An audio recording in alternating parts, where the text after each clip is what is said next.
दोस्तों, स्वागत है आपका हमारे चैनल द यूनिक वर्ल्ड में अकबर बीरबल की नई कहानी। बादशाह का गुस्सा और चतुर चालाक बीरबल। दोस्तों, बादशाह अकबर अपनी बेगम से किसी बात पर नाराज हो गए। नाराजगी इतनी बढ़ गई कि उन्हें बेगम को मायके जाने को कह दिया।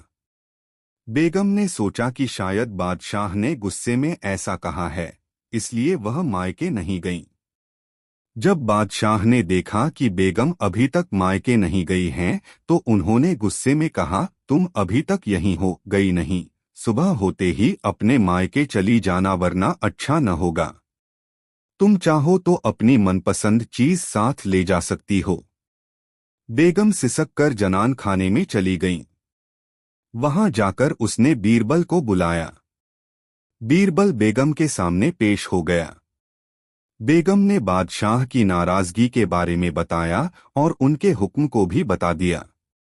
बेगम साहिबा, अगर बादशाह ने हुक्म दिया है तो जाना ही पड़ेगा, और अपनी मनपसंद चीज ले जाने की बाबत जैसा मैं कहता हूँ वैसा ही करें, बादशाह की नाराजगी भी दूर हो जाएगी।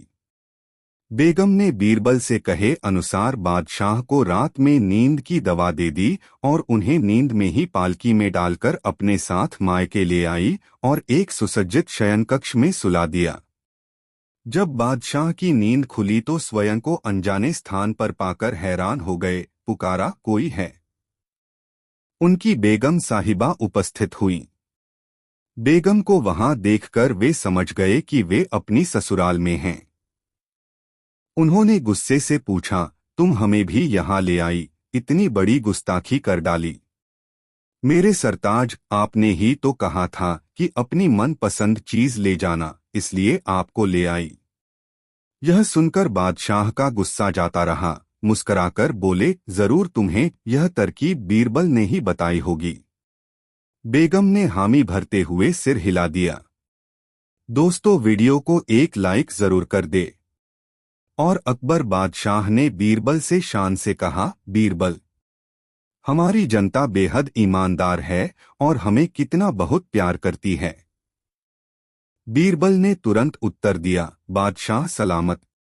आपके राज्य में कोई भी पूरी तरह ईमानदार नहीं है, न ही वो आपसे ज्यादा प्यार करती है। यह तुम क्या कह रहे हो बीरबल? मैं अपनी बात को साबित कर सकता हूँ बादशाह सलामत। ठीक है, तुम हमें साबित करके दिखाओ, बादशाह अकबर बोले। बीरबल ने नगर में ढिंढोरा पिटवा दिया कि बादशाह सलामत एक भोज करने जा रहे हैं। उसके लिए सारी प्रजा से अनुरोध है कि कल सुबह दिन निकलने से पहले हर आदमी एक एक लोटा दूध डाल दे। कड़ाहे रखवा दिए गए हैं, उनमें हर आदमी दूध डाल जाए। हर आदमी ने यही सोचा कि जहां इतना दूध इकट्ठा होगा वहां उसके एक लोटे पानी का क्या पता चलेगा। अत हर आदमी कड़ाहों में पानी डाल गया। सुबह जब अकबर ने उन कड़ाही को देखा जिनमें जनता से दूध डालने को कहा गया था, तो दंग रह गए। उन कड़ाहों में तो केवल सफेद पानी था। अकबर को वस्तुस्थिति का पता चल गया। सब लोग एक जैसा सोचते हैं। अकबर बीरबल की कहानी। दरबार की कार्यवाही चल रही थी। सभी दरबारी एक ऐसे प्रश्न पर विचार कर रहे थे जो राजकाज चलाने की दृष्टि से बेहद अहम न था। सभी एक एक कर अपनी राय दे रहे थे। बादशाह दरबार में बैठे यह महसूस कर रहे थे कि सबकी राय अलग है। उन्हें आश्चर्य हुआ कि सभी एक जैसे क्यों नहीं सोचते। तब अकबर ने बीरबल से पूछा, क्या तुम बता सकते हो कि लोगों की राय आपस में मिलती क्यों नहीं? सब अलग अलग क्यों सोचते हैं? हमेशा ऐसा नहीं होता, बादशाह सलामत, बीरबल बोला। कुछ समस्याएं ऐसी होती हैं जिन पर सभी के विचार समान होते हैं। इसके बाद कुछ और काम निपटाकर दरबार की कार्यवाही समाप्त हो गई। सभी अपने अपने घरों को लौट चले। उसी शाम जब बीरबल और अकबर बाग में टहल रहे थे तो बादशाह ने फिर वही राग छेड़ दिया और बीरबल से बहस करने लगे। तब बीरबल बाग के ही एक कोने की ओर उंगली से संकेत करता हुआ बोला, वहां उस पेड़ के निकट एक कुआं है। वहां चलिए, मैं कोशिश करता हूं कि आपको समझा सकूं कि जब कोई समस्या जनता से जुड़ी हो तो सभी एक जैसा ही सोचते हैं। मेरे कहने का मतलब यह है कि बहुत सी ऐसी बातें हैं जिनको लेकर लोगों के विचार एक जैसे होते हैं। अकबर ने कुछ देर कुएं की ओर घूरा, फिर बोले, लेकिन मैं कुछ समझा नहीं। तुम्हारे समझाने का ढंग कुछ अजीब सा है। बादशाह जबकि जानते थे कि बीरबल अपनी बात सिद्ध करने के लिए ऐसे ही प्रयोग करता रहता है। सब समझ जाएंगे हुजूर, बीरबल बोला।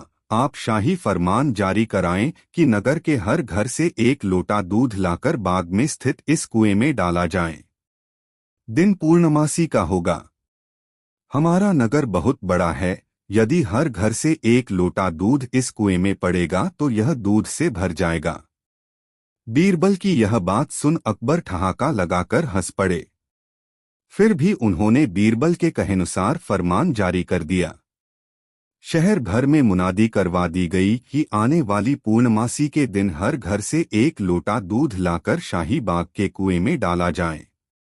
जो ऐसा नहीं करेगा उसे सजा मिलेगी। पूर्णमासी के दिन बाग के बाहर लोगों की कतार लग गई।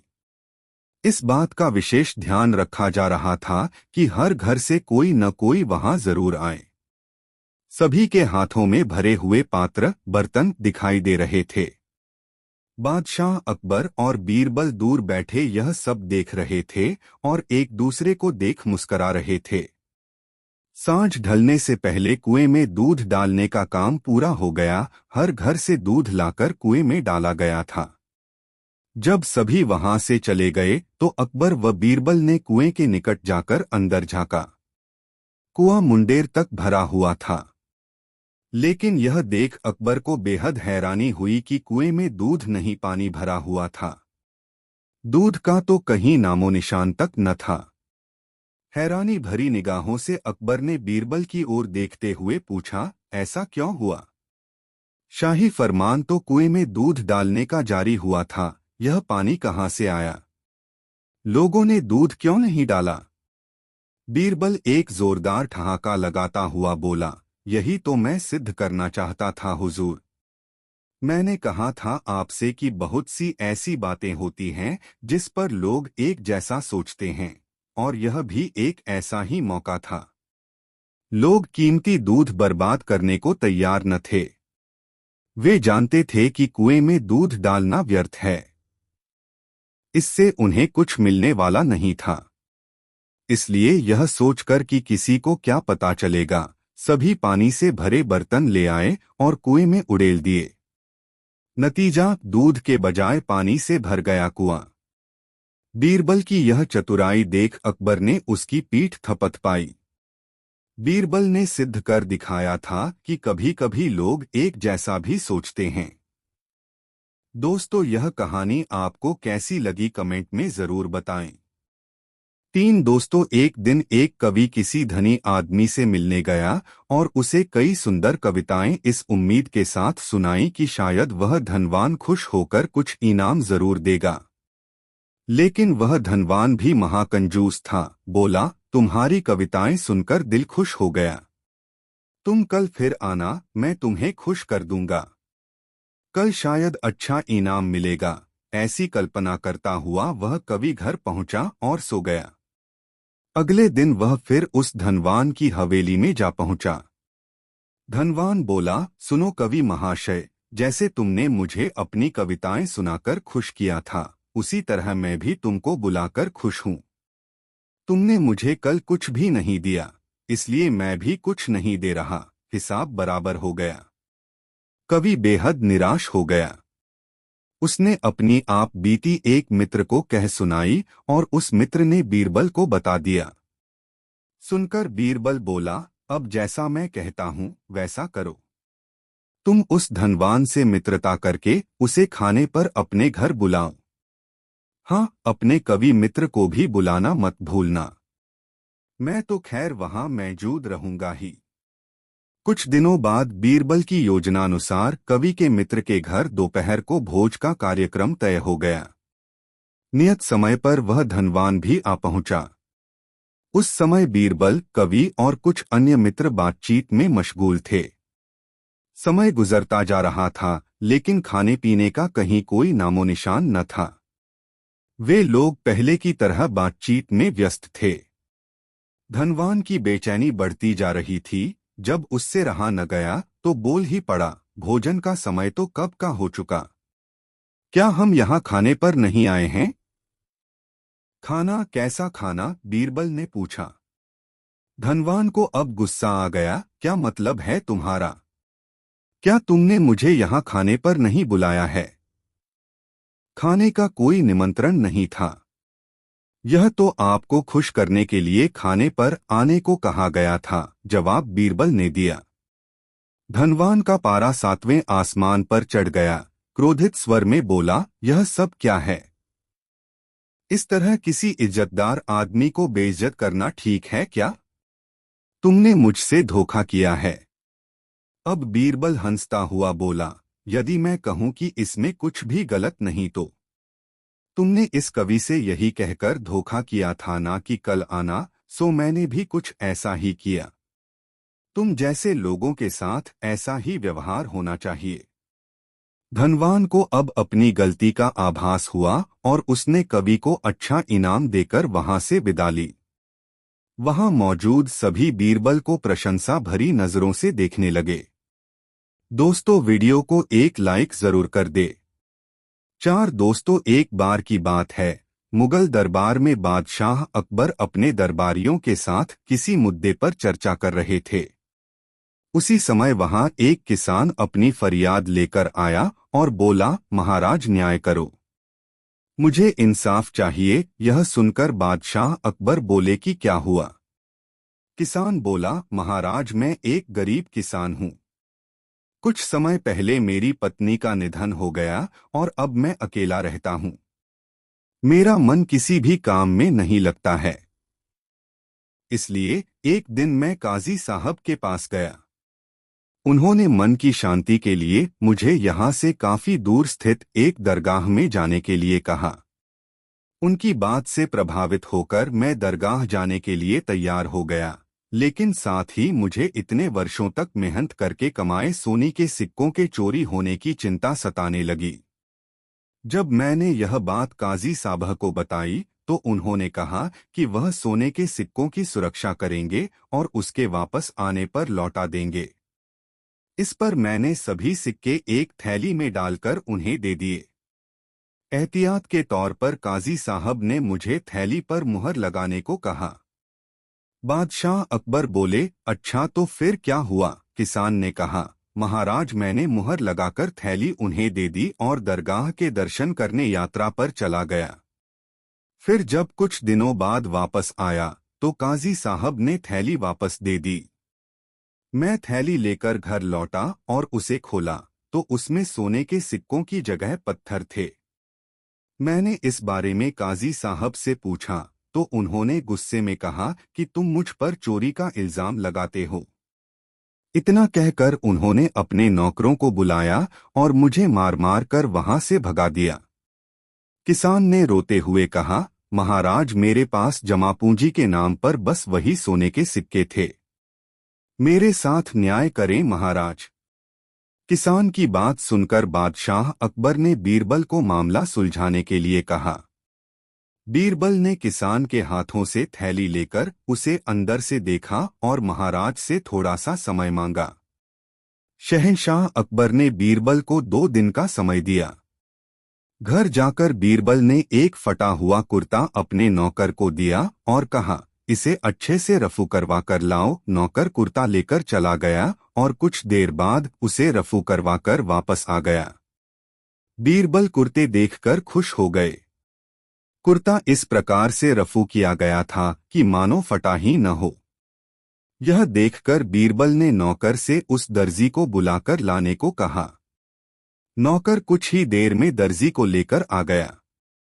बीरबल ने उससे कुछ पूछा और वापस भेज दिया।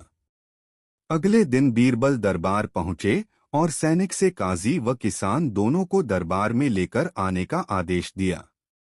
कुछ ही देर में सैनिक काजी व किसान को साथ ले आया। इसके बाद बीरबल ने सैनिक से दर्जी को भी बुलाने के लिए कहा। यह सुनते ही काजी के होश उड़ गए।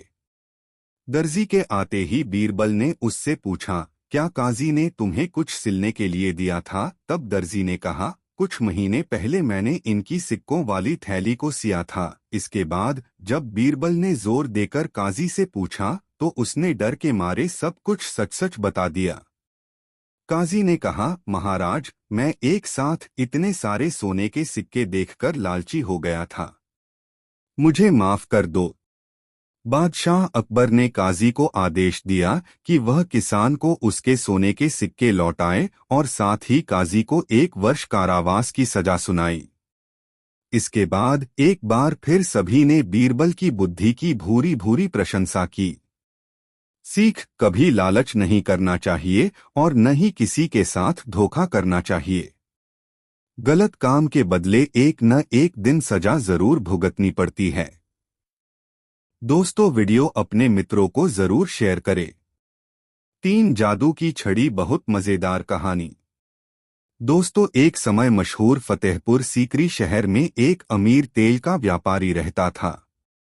उसने अपनी पत्नी को खुश करने के लिए हीरों का एक हार उपहार में दिया। यह हार बहुत ही कीमती था और उस औरत को बहुत पसंद था। वह अक्सर खास कार्यक्रमों में जब उसके दोस्त उससे मिलने आते थे तब इस हार को पहनती थी। इस तरह औरतों की प्रशंसा से यह हार बहुत प्रसिद्ध हो गया। किंतु एक दिन जब वह औरत सुबह सोकर उठी तो उसे वह हार कहीं नहीं मोला। उसने हार को बहुत ढूंढा पर हार कहीं दिखाई नहीं दिया। इस प्रकार उसने यह निष्कर्ष निकाला कि हार चोरी हो गया है। व्यापारी ने सैनिकों को हार को चोरी करने वाले को ढूंढने भेजा। सैनिकों ने चोर की खोज शुरू की, किंतु जिसने भी हार चोरी किया था वह बहुत ज्यादा चालाक था। उसने सैनिकों के लिए कोई सुराग नहीं छोड़ी था। इससे व्यापारी की पत्नी दुख के कारण बीमार पड़ गई।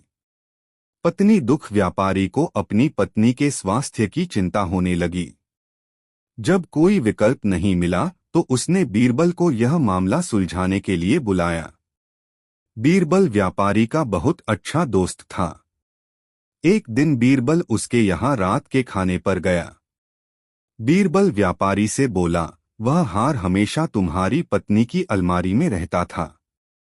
यदि यह चोरी हुआ है तो यह आपके नौकरों में से किसी ने किया है। अपने सभी नौकरों को बुलाओ, मुझे उनसे बात करनी है। नौकरों को भोजन कक्ष में बुलाया गया। बीरबल ने नौकरों से कहा, मेरे पास कुछ जादू की छड़ियां हैं। मैं आप में से प्रत्येक को एक एक छड़ी दूंगा। कल आप ये छड़ियां मुझे वापस कर देना। नौकरों में से एक नौकर ने कहा, परंतु आप इन छड़ियों की सहायता से चोर का पता कैसे लगाएंगे? बीरबल ने कहा, यहाँ कोई मामूली छड़ियां नहीं हैं। चोर की छड़ी रात भर में 2 इंच बढ़ जाएगी। इसलिए मैं कल जब तुम्हारी इन छड़ियों को नापूंगा तो मुझे पता चल जाएगा कि चोर कौन है। यह सुनकर व्यापारी हैरान हो गया, किंतु उसने कुछ नहीं कहा। अगले दिन नौकरों ने बीरबल को छड़ियां वापस कर दी। बीरबल ने एक एक करके छड़ियों को नापा और व्यापारी से कहा, तुम्हारा रसोइया चोर है। हर कोई हैरान था। व्यापारी ने कहा, तुम ऐसा कैसे कहा सकते हो? बीरबल ने उत्तर दिया, मैंने इसको जो छड़ दी थी वह 2 इंच छोटी है। इसने सोचा क्योंकि यह चोर है इसलिए इसकी छोड़ी 2 इंच बढ़ जाएगी। इसलिए इसने इसे 2 इंच काट दिया ताकि पकड़ा न जाए। व्यापारी हंसा। रसोइये ने हार वापस कर दिया और अपनी नौकरी खो दी। हर किसी ने बीरबल की बुद्धिमानी की तारीफ की। दोस्तों, वीडियो को एक लाइक जरूर कर दें। 4 बेईमान न्यायाधीश नई मजेदार कहानी। अकबर का राज्य बहुत ही बड़ा था, इसलिए उसने शहर में लोगों की विभिन्न समस्याओं का समाधान करने के लिए अनेक न्यायाधीशों की नियुक्ति की। एक दिन एक औरत सोने के सिक्के के थैले के साथ एक न्यायाधीश के पास जाकर बोली, श्रमाना, यह मेरे जीवन की जमा पूंजी है। मैं तीर्थ यात्रा पर जा रही हूँ और अपने साथ यह मेरे जीवन की जमा पूंजी है। मैं तीर्थ यात्रा पर जा रही हूँ और अपने साथ इतना पैसा नहीं ले जा सकती। कृपया जब तक मैं वापस नहीं आती तब तक यह थैला आप अपने साथ सुरक्षित रख लें। न्यायाधीश ने थैला अपने पास रख लिया। महिला उसने विदा लेकर तीर्थ यात्रा पर चली गई। एक महीने बाद महिला वापस लौटी, तब वह सीधे न्यायाधीश के पास गई और उसने थैला वापस ले लिया। किंतु जब वापस घर आकर उसने थैले की सील तोड़ी तो उसने देखा कि थैला पत्थरों से भरा हुआ था। उसका सोना गायब था। वह न्यायाधीश के पास गई और उसने बहस करने लगी। न्यायाधीश ने कहा, दृष्ट औरत, तुमने खुद थैले में पत्थर भरे थे और अब मुझे भुगतान करने को कह रही हो। औरत के पास कोई और रास्ता नहीं था। वह न्याय के लिए बादशाह की अदालत में गई। अकबर ने जब कहानी सुनी तो वह बहुत हैरान हुआ। न्यायाधीश एक पुराना और शक्तिशाली आदमी था। अकबर बिना गवाहों के उसे दंड नहीं दे सकता था। इसलिए उसने बीरबल को बुलाया और उसे सब कुछ बताया। बीरबल ने कुछ देर सोचा और फिर उसने अकबर से कहा, जहांपनाह, आज सोने से पहले आप अपने बिस्तर की चादर को देखना। मैं इस मामले को कल हल कर लूंगा। अगले दिन अकबर ने बीरबल को कहा, मैंने वैसा ही किया जैसा तुमने मुझसे कहा था। किंतु सुबह जब मैं सोकर उठा तो देखा कि चादर बिल्कुल नई तरह की दिखी। बीरबल मुस्कराया और बोला, जहांपनाह, मुझे कुछ समय दीजिए, मैं आपको अपने गवाह लाकर दूंगा। कुछ समय के बाद बीरबल एक बूढ़े दर्जी को पकड़कर लाया। दर्जी ने कहा, हाँ, मेरे मालिका, पुराने न्यायाधीश ने एक थैला मुझे सिलाई करने के लिए दिया था। मुझे यह समझ नहीं आया कि उसे सीलने से पहले उसमें पत्थर डालने की क्या जरूरत थी। महिला ने थैला बाहर निकाला और दर्जी से पूछा, क्या वह यही थैला है? दर्जी ने हाँ में सिर हिलाया। अकबर ने न्यायाधीश को बुलाया और उसे पैसे वापस करने को कहा। फिर उसने न्यायाधीश को धोखाधड़ी करने के कारण 50 कोड़े मारने का आदेश दिया। अकबर ने बीरबल से पूछा कि उसे उस दर्जी के बारे में कैसे पता चला। बीरबल बोला, जहांपनाह, जब आपने कहा कि सुबह आपकी चादर पहले की तरह नई थी, तो मैंने आपके कमरे की सफाई करने वाली से चादर सिलने वाले दर्जी के बारे में पूछा, तो वह जाकर इसे ले आई। मुझे पता चला कि इस शहर में एक बूढ़ा दर्जी है जो सिलाई करता है और चीजों को पहले की तरह नई बना देता है। इसलिए मैंने अनुमान लगाया कि यह पैसों वाला थैला भी इसी ने सिला होगा जो न्यायाधीश ने पैसे निकालने के लिए फाड़ा था। यह कहानी सुनकर अकबर ने बीरबल की बुद्धि की बहुत प्रशंसा की। दोस्तों, यह वीडियो आपको पसंद आई हो तो अपने मित्रों के साथ जरूर शेयर करें। 3 असली माँ, बहुत मजेदार कहानी। सम्राट का कर्तव्य पृथ्वी पर भगवान की छाया के रूप में काम करते हुए अपने राज्य में शांति व्यवस्था स्थापित करना, कमजोरों की रक्षा करना और दुष्टों को दंड देना होता है। अकबर को अपनी निष्पक्षता पर गर्व था। आखिरकार वह शहंशाह था। दुनिया उसकी शरण में थी। एक दिन उसकी शाही अदालत में 2 औरतें एक बच्चे के साथ आई। वे दोनों फूट फूट कर रो रही थीं। पहली औरत ने कहा, जहांपनाह, यह बच्चा या मेरा पुत्र है। मैं बहुत बीमार थी और इसकी देखभाल नहीं कर सकती थी, इसलिए मैंने इसे अपनी सहेली के पास छोड़ दिया था। किंतु अब जब मैं ठीक हो गई हूं तो यह मुझे मेरा पुत्र देने से इनकार कर रही है। इस पर दूसरी औरत ने चीखकर अकबर से कहा, मेरे भगवान, यह झूठ बोल रही है। यह मेरा पुत्र है और मैं इसकी मां हूं। यह औरत इस तरह की कहानियां सुनाकर मेरे पुत्र को ले जाना चाहती है। अकबर यह निश्चय नहीं कर पा रहे थे कि औरतों को कैसे न्याय दिलाया जाए। उसने अपने सबसे बुद्धिमान मंत्री बीरबल को अदालत में बुलाया। बीरबल ने एक के बाद एक दोनों औरतों की बात सुनी और सिर हिलाया। फिर वह अकबर की ओर झुका और बोला, जहांपना, दोनों ही औरतें इस बच्चे की मां होने का दावा कर रही हैं। इसलिए हम इन दोनों को बच्चा दे देते हैं। बादशाह के साथ साथ अदालत ने भी बीरबल को आश्चर्य से देखा। बीरबल ने द्वारपाल से कहा, इस बच्चे को पकड़कर शाही कसाई को दे दो और उसे इसके 2 भाग करने को कहो। जब द्वारपाल ने पहली औरत के हाथ से बच्चे को लिया तो वह जोर से चिल्लाई और बादशाह को पैरों पर गिर गई। उसने विनती की, दया मेरे प्रभु, मेरे बच्चे को नुकसान मत पहुंचाओ। दूसरी औरत को ही मेरे बच्चे को रखने दो। मैं अपनी शिकायत वापस लेती हूँ। मैं अपने बच्चे से बहुत प्यार करती हूँ और उसे हानि पहुँचते हुए नहीं देख सकती। बीरबल मुस्कराया और अकबर से बोला, महाराज, यही बच्चे की असली माँ है। एक माँ कुछ भी सहन कर सकती है, किंतु उसके बच्चे को कोई हानि पहुँचाए यह वह सहन नहीं कर सकती। अदालत में मौजूद हर किसी ने बीरबल की बुद्धि की सराहना की। अकबर ने बीरबल को इस समस्या को सुलझाने के लिए सुंदर उपहार दिया। 4 अशुभ चेहरा नई मजेदार कहानी। बहुत समय पहले बादशाह अकबर के राज्य में यूसुफ नमक एक युवक रहता था। उसका कोई दोस्त नहीं था क्योंकि सभी उससे नफरत करते थे। सभी उसका मजाक उड़ाते थे और जब वह सड़क पर चलता तो सब उस पर पत्थर फेंकते थे। यूसुफ का जीवन दयनीय था। सभी सोचते थे कि वह बहुत ही बदनसीब है। लोग तो यहाँ तक कहते थे कि यूसुफ के चेहरे पर एक नजर डालने से दिखाने वाले व्यक्ति पर भी बदनसीबी आ सकती है। इस प्रकार भले ही लोग यूसुफ से नफरत कराते थे, पर उसकी कहानी दूरदराज तक प्रसिद्ध थी।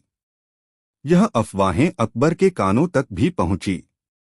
वह जांचना चाहता था कि क्या लोगों का कहना सच है। उन्होंने यूसुफ को दरबार में बुलाया और उससे विनम्रता से बात की। लेकिन उसी वक्त एक दूत ने दरबार में आकर अकबर को सूचित किया कि बेगम गंभीर रूप से बीमार हैं। उस दूत ने कहा, जहांपना, आपसे अनुरोध है कि आप तुरंत रानी साहिबा के कक्ष में चलें। रानी साहिबा बेहोश हो गई हैं और चिकित्सकों को इसका कारण समझ नहीं आ रहा है। अकबर बेगम के पास भागे। वे पूरी दोपहर उनके बिस्तर के बगल में बैठे रहे। शाम को जब रानी साहिबा फिर से बेहतर महसूस करने लगी तब अकबर दरबार में लौट आए। यूसुफ अभी भी उनका इंतजार कर रहा था। यूसुफ को देखते ही अकबर को गुस्सा आ गया। वे गरले तो सारी अफवाहें सच है। तुम वास्तव में मनहूस हो। तुमने बेगम को बीमार बना दिया है। उसने जेल के पहरेदारों को यूसुफ को ले जाने का आदेश दे दिया। बेचारे यूसुफ के पास और कोई चारा नहीं था। वह जोर से चिल्लाया और पहरेदारों से छोड़ने की विनती की। बादशाह का निर्णय बहुत अनुचित था, लेकिन दरबार में कोई भी सम्राट के विरोध में कुछ भी कहने की हिम्मत नहीं कर पाया। अचानक बीरबल वहां गया जहां यूसुफ खड़ा हुआ था और उसके कान में कुछ फुसफुसाया। यूसुफ बादशाह के सामने झुककर बोला, जहां पनाह में कैदखाने में जाने को तैयार हूं, पर आप मेरे एक सवाल का जवाब दीजिए। यदि मेरे चेहरे को देखकर रानी बीमार हो गई हैं, तो मेरा चेहरा आपने भी देख है, तो आप बीमार क्यों नहीं हुए? अकबर को अपनी गलती का एहसास हो गया। उसने यूसुफ को जाने दिया और खजाने में से सोने का एक थैला उसे भेंट किया। एक बार फिर दरबार में बैठे लोगों ने बीरबल के ज्ञान और बुद्धि की प्रशंसा की। दोस्तों, वीडियो को एक लाइक जरूर कर दे। 5 दोस्तों, जब से बीरबल बादशाह अकबर को दरबार में शामिल हुआ था, तब से अकबर के दरबार के कुछ मंत्री खुश नहीं थे। अकबर ने बीरबल का पक्ष अधिक लेना शुरू कर दिया था। इस बात ने मंत्रियों को बीरबल से ईर्ष्या को करने वाला बना दिया। उन्होंने शाही नाई की मदद लेने का निश्चय किया। नाई एक गरीब व्यक्ति था। वह मंत्रियों की इस बुरी योजना में शामिल नहीं होना चाहता था, किंतु उनके द्वारा दिए गए सोने के सिक्कों के कारण वह उनका विरोध नहीं कर सका। इसलिए वह मदद के लिए राजी हो गया। एक दिन जब वह अकबर के बाल लाट रहा था तो उसने कहा, जहांपना, कल रात मैंने एक सपना देखा। आपके पिता मेरे सपने में आए और बोले कि वह स्वर्ग में आराम से हैं। उन्होंने आपको चिंता न करने को कहा। अकबर ने जब यह सुना तो वे उदास हो गए, क्योंकि जब उनके पिता मरे थे तब वे बहुत छोटे थे। वे अपने पिता को बहुत ज्यादा याद करते थे। वह बोले, मेरे पिता ने और क्या कहा? मुझे सब कुछ बताओ, नाई ने कहा। जहांपना, उन्होंने कहा कि वह ठीक है, किंतु थोड़ा बहुत ऊब गए हैं। वह बोले, यदि आप बीरबल को वहां भेज देंगे तो वह उन्हें बहुत खुश रखेगा। वह स्वर्ग से बीरबल को देखते हैं और उसकी बुद्धि और हास्य की प्रशंसा करते हैं। अकबर ने बीरबल से कहा, प्रिय बीरबल, मैं तुमसे बहुत खुश हूं, किंतु अपने पिता के पास तुम्हें भेजते हुए मुझे बहुत दुख हो रहा है। जो स्वर्ग में खुश नहीं हैं, वे तुम्हें अपने पास बुलाना चाहते हैं।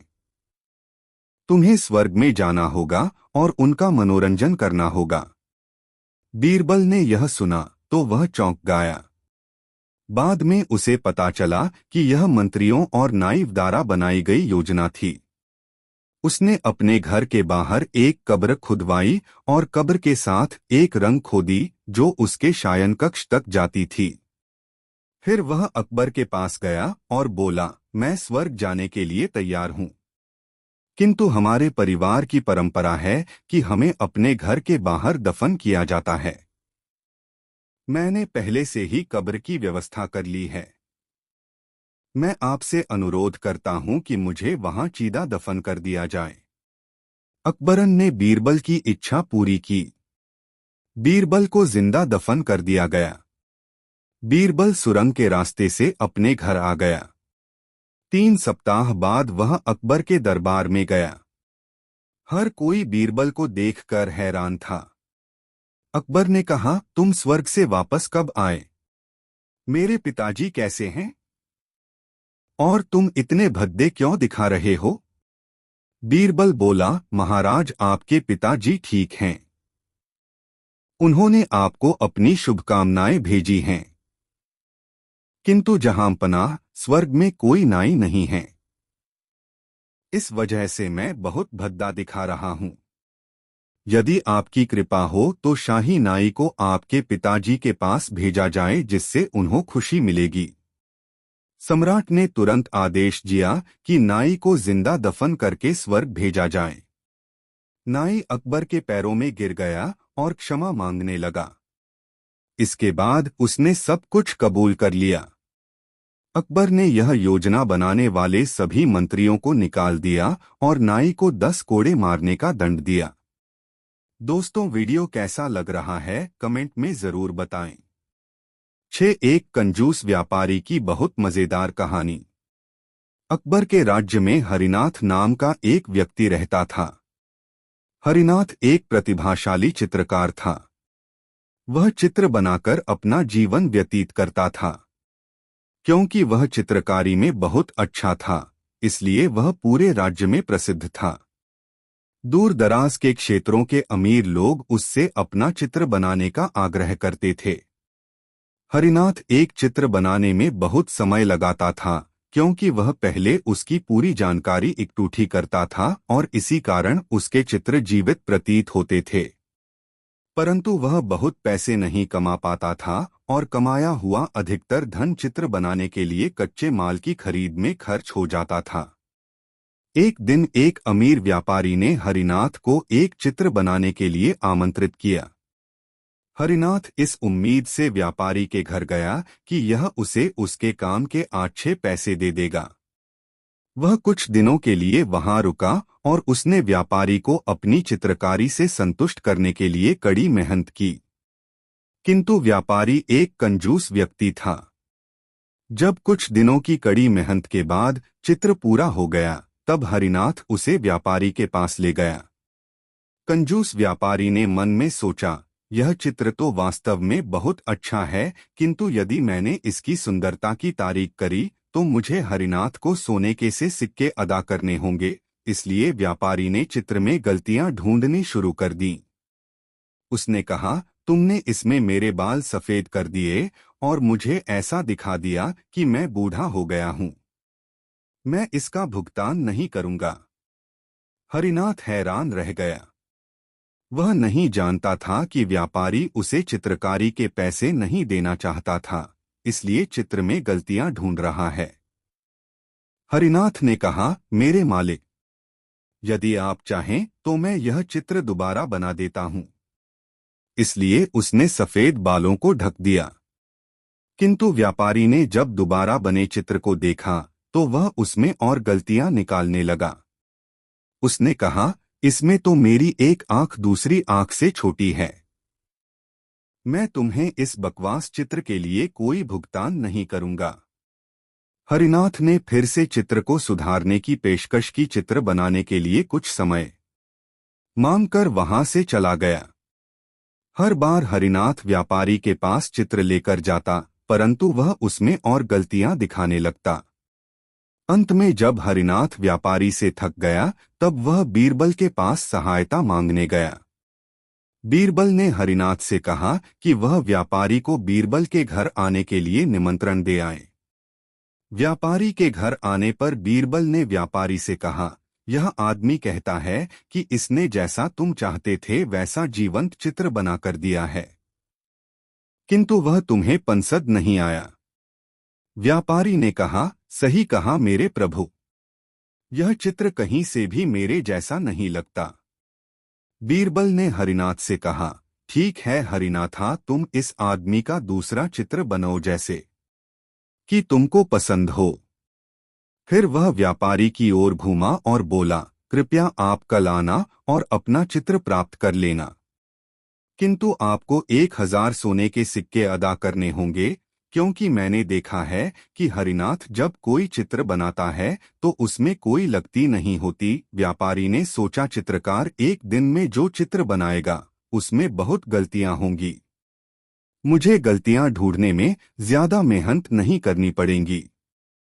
अगले दिन जब वह व्यापारी आया तो बीरबल उसे एक कमरे में ले गया।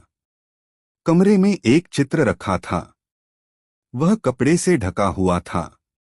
जब व्यापारी ने कपड़ा हटाया तो वह आश्चर्यचकित रह गया। यह एक चित्र नहीं बल्कि शीशा था। बीरबल ने कहा, यह बिल्कुल आपकी तरह है। मुझे उम्मीद है कि आपको इसमें कोई गलती नहीं मिलेगी। व्यापारी ने महसूस किया कि वह बीरबल से हार गया है। उसे चित्रकार को चित्र के 100 सोने के सिक्के के अलावा 1000 सोने के सिक्के शीशे के लिए भी देने पड़े। दोस्तों, वीडियो को एक लाइक जरूर कर दें।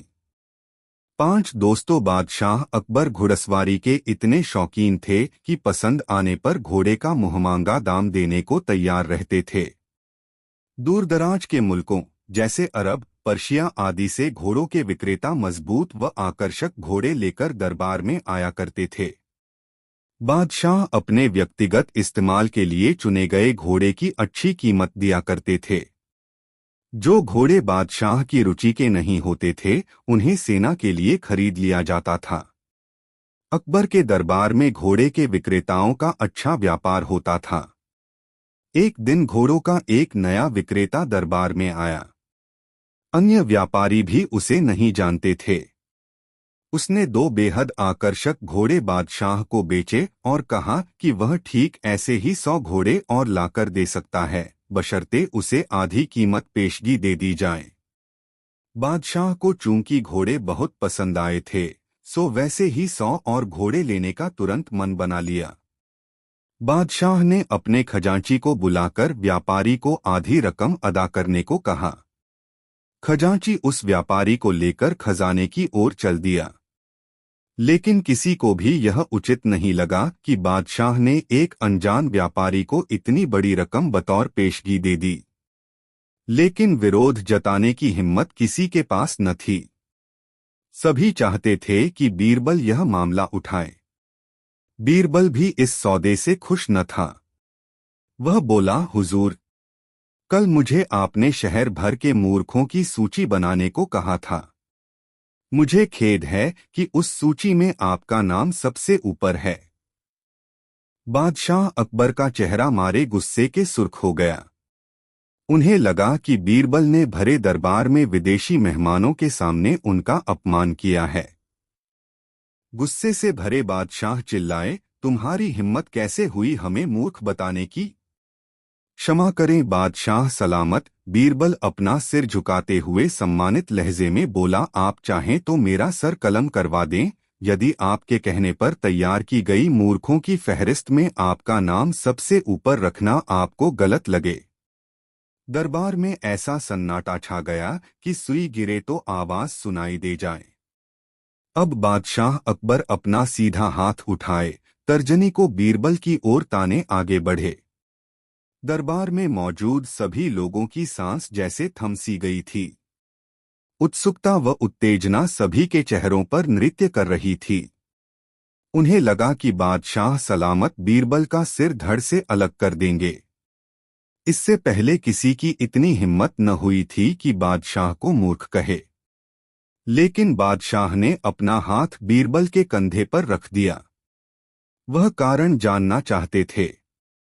बीरबल समझ गया कि बादशाह क्या चाहते हैं। वह बोला, आपने घोड़ों के ऐसे व्यापारी को बिना सोचे समझे एक मोटी रकम पेशगी दे दी, जिसका अतापता भी कोई नहीं जानता। वह आपको धोखा भी दे सकता है। इसलिए मूर्खों की सूची में आपका नाम सबसे ऊपर है। हो सकता है कि अब वह व्यापारी वापस ही न लौटे। वह किसी अन्य देश में जाकर बस जाएगा और आपको ढूंढे नहीं मिलेगा। किसी से कोई भी सौदा करने के पूर्व उसके बारे में जानकारी तो होनी ही चाहिए। उस व्यापारी ने आपको मात्र 2 घोड़े बेचे और आप इतने मोहित हो गए कि मोटी रकम बिना उसको जाने पहचाने ही दे दी। यही कारण है बस। तुरंत खजाने में जाओ और रकम की अदायगी रुकवा दो। अकबर ने तुरंत अपने एक सेवक को दौड़ाया। बीरबल बोला, अब आपका नाम उस सूची में नहीं रहेगा। बादशाह अकबर कुछ क्षण तो बीरबल को घूरते रहे, फिर अपनी दृष्टि दरबारियों पर केंद्रित कर ठहाका लगाकर हंस पड़े। सभी लोगों ने राहत की सांस ली कि बादशाह को अपनी गलती का एहसास हो गया था। हंसी में दरबारियों ने भी साथ दिया और बीरबल की चतुराई की एक स्वर से प्रशंसा की। 6 दोस्तों एक बार दिल्ली दरबार में बैठे हुए बादशाह अकबर ने अपने नवरत्नों से पूछा, भाई यह बताओ सबसे बड़ा पत यानी शहर कौन सा है? पहले नवरत्न ने कहा, सोनीपत। दूसरा नवरत्न, हुजूर पानीपत सबसे बड़ा पत है। तीसरे नवरत्न ने लंबी हाँ की, नहीं जनाब, दलपत से बड़ा पत और कोई दूसरा नहीं है। चौथे नवरत्न ने अपना राग अलापा, सबसे बड़ा पत तो दिल्लीपत यानी दिल्ली शहर है। बीरबल चुपचाप बैठे हुए सारी बातें सुन रहे थे। अकबर ने बीरबल से कहा, तुम भी कुछ बोलो।